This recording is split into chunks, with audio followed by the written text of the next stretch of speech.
உபன்யாசம் 13. ஸ்ரீ காஞ்சி வித்யோல்லாசினி சபையின் செய்தி ஒன்று.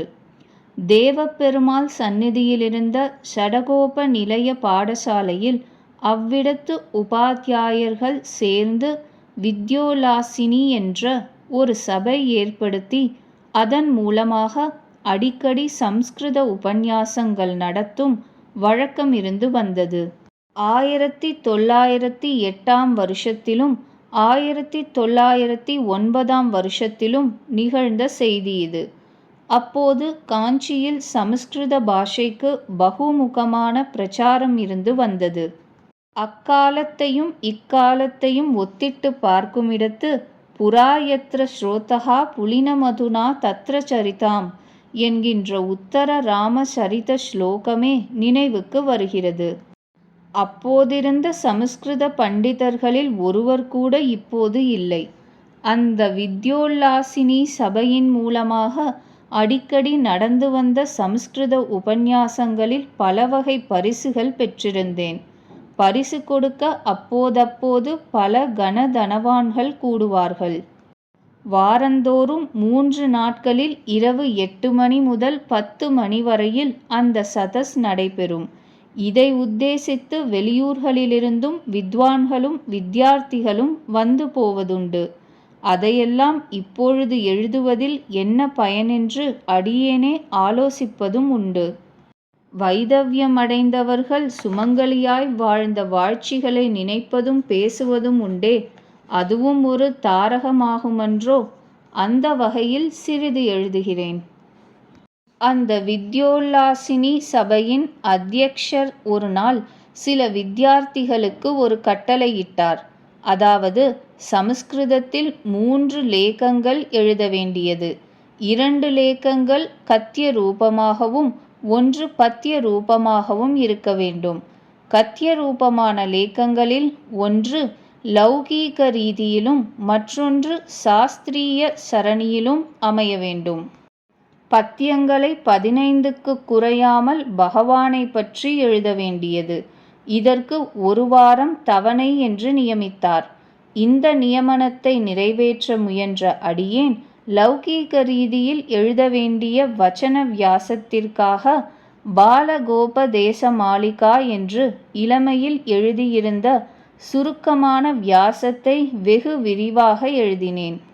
சாஸ்திரிய சரணியில் எழுத வேண்டிய வியாசத்தை தர்மார்த்த காம மோக்ஷங்கள் எனும் 4 வகை புருஷார்த்தங்களில் தர்மம் என்கின்ற முதல் புருஷார்த்தத்தை பற்றி தர்மவாதகா என்னும் பெயரிட்டு எழுதினேன். 3வதாக திருப்பள்ளி எழுச்சி என்னும் திவ்ய பிரபந்தத்தை பாசுரம் ஒன்றுக்கு 2 ஸ்லோகங்கள் வீதம் சார்தூல விக்ரீடித விருத்தத்தில் 20 ஸ்லோகங்களாக மொழிபெயர்த்தேன்.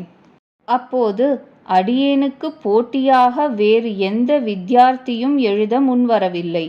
3 நாட்களில் இவற்றை எழுதி சித்தப்படுத்தி அத்யக்ஷரிடம் சமர்ப்பித்தேன். ஸ்ரீமான் ஷாமா திருமலை தாதாச்சாரியர் அப்போது அத்யக்ஷ பதவியில் இருந்தார். அவர் என்னிடத்தில் நல்லெண்ணம் கொண்டவர் அல்லர் என்பது தெரிந்தும் மற்றும் பல பண்டிதர்களின் முன்னிலையில் அவரிடமே கொடுத்து இவற்றை அரங்கேற்ற வேணும் என்றேன். முன்னம் நான் பார்த்துவிட்டு நாளை மறுநாளில் அப்படியே செய்கிறேன் என்று சொல்லி அவற்றை வாங்கி கொண்டார். கொண்டு போய் பூர்த்தியாய் பார்த்தார். வியப்பும் முகப்பும் என்னால் தாங்க முடியவில்லை என்று சொல்லி வெளியிட்டார். அப்போது பெரிய காஞ்சியில் ஏகாம்பரநாதர் கோவிலில் தெருவில் பிரபலமாக ஒரு சமஸ்கிருத பாடசாலை நடந்து கொண்டிருந்தது. அங்குள்ள வித்வான்களுக்கும் வித்யார்த்திகளுக்கும் தெரிவித்து அவர்களையும் வரவழைத்து அவரே முன்னின்று அரங்கேற்றம் நடத்தினார். வைஷம்ய லவலேசத்தையும் காட்டாமல் உதார ஸ்வபாவத்தையே கொண்டு பலவாறு பிரசம்சித்தார். சிறந்த சன்மானமும் செய்வித்தார். இந்த பிரஸ்தாவத்தை சுருக்கமாக முடிக்கிறேன். இதன் தொடர்ச்சியை காண்மின்.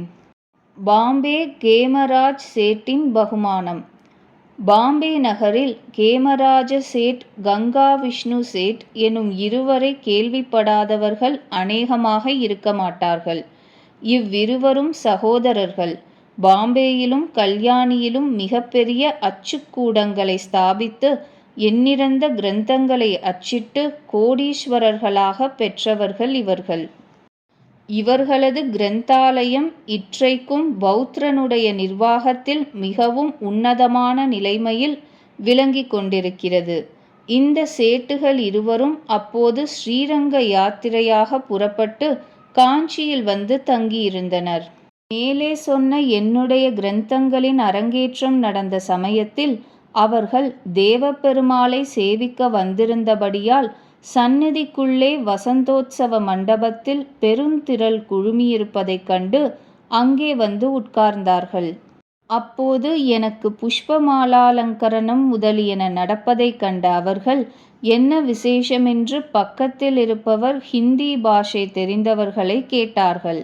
அவர்கள் மூலம் விஷயத்தை தெரிந்து கொண்டு அந்த 3 கிரந்தங்களும் தேவநாகரமக்ஷரத்திலேயே ஒழுங்காக எழுதப்பட்டிருப்பதையும் கண்டு அவற்றை 1 வாரத்திற்குள் தாங்கள் அச்சிட்டு அனுப்புவதாக சொல்லி அப்போதே கையில் வாங்கி கொண்டு போய் ஸ்வஸ்தானம் சேர்ந்தவுடனே நாளே நாளில் அச்சிட்டு எனக்கு ப்ரூஃப் காப்பி அனுப்பிவிட்டார்கள்.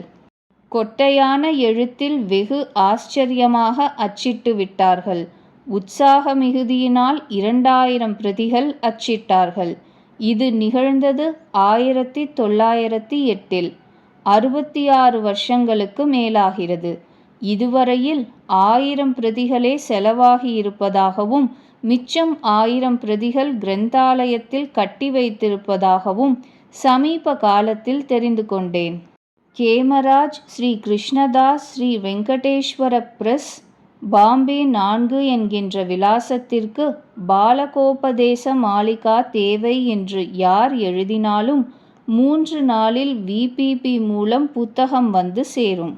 அதில் பாலகோபதேசிக மாளிகை மட்டுமன்று, தர்மவாதம், ஸ்ரீரங்கநாத பிராபோதிக பிரபந்த பிரதிகிருதி என்னும் மற்ற 2 கிரந்தங்களும் அத்துடன் சேர்ந்தே இருக்கின்றன.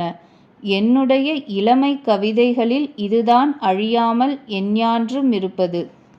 திருப்பள்ளி எழுச்சி மொழிபெயர்ப்பு ஸ்லோகங்கள் பாட்டொன்றுக்கு 2 அமைத்தவதில் அசந்துஷ்டி உண்டாகி பிறகு ஒவ்வொரு பாட்டையும் ஒரே ஸ்லோகமாகச் செய்து முத்ரணம் செய்வித்திருக்கிறேன். அது இளமை கவிதை அன்று.